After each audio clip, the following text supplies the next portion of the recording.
25 বছর যাবৎ স্বেচ্ছা নির্বাসিত একজন প্রকৃত মুক্তিযোদ্ধা সেফাতুল্লাহ।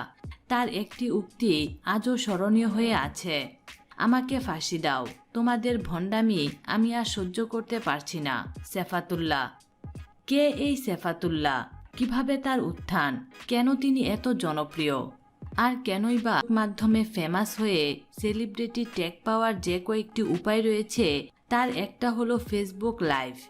এই ফেসবুক লাইভে রাতারাতি সেলিব্রিটি বনে যাওয়া একজন হলেন সেফাতুল্লাহ উরুফে সেফুদা, যিনি কিনা তার নামের চেয়ে তার লাইভের কথাগুলোর জন্য অধিক বিখ্যাত।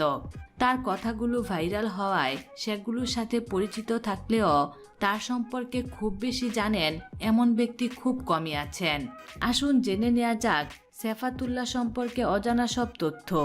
সেফাতুল্লাহর পুরো নাম সেফাতুল্লাহ সেফুদা এবং পদবী চৌধুরী।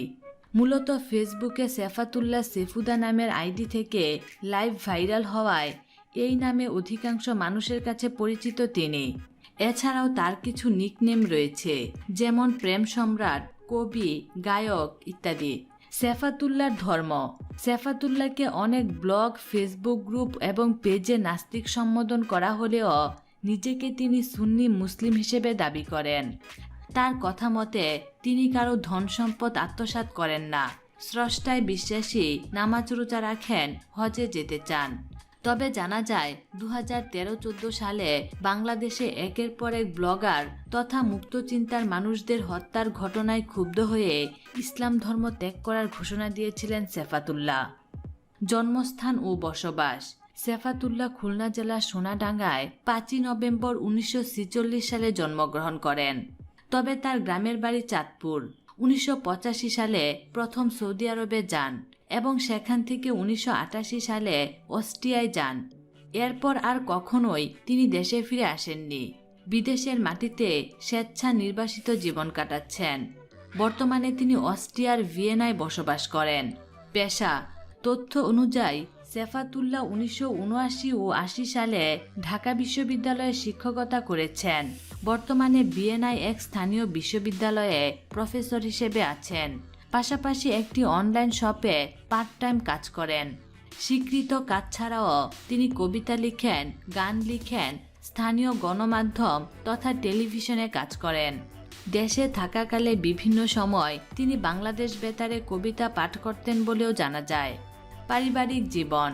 সেফাতুল্লাহর স্ত্রী এবং এক সন্তান রয়েছে, যদিও বর্তমানে তার স্ত্রী সন্তান কিংবা পরিবারের সঙ্গে তার কোনো সম্পর্ক নেই। পারিবারিক সম্পর্কবিহীন সেফাতুল্লাহ দেশের উপর রাগ করে একাকী প্রবাস যাপন করছেন দীর্ঘদিন। তার স্ত্রী সাবেক বিটিভি কর্মকর্তা। প্রিয় যত কিছু। সেফাতুল্লাহর প্রিয় খাবার হলো চেরি ফল ও মদ।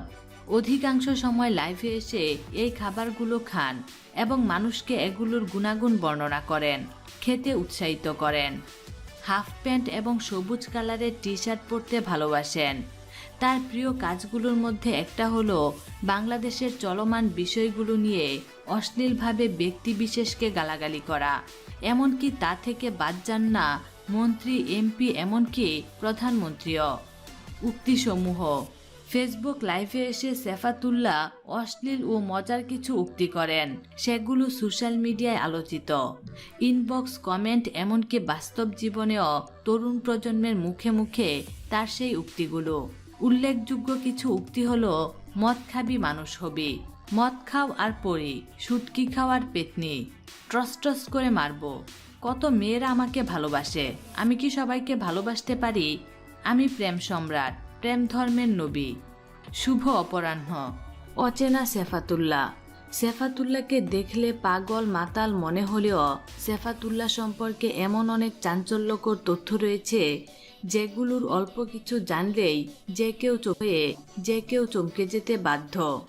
বাংলাদেশের মুক্তিযুদ্ধের সঙ্গে সরাসরি জড়িত ছিলেন সেফাতুল্লাহ। তিনি একজন মুক্তিযোদ্ধা।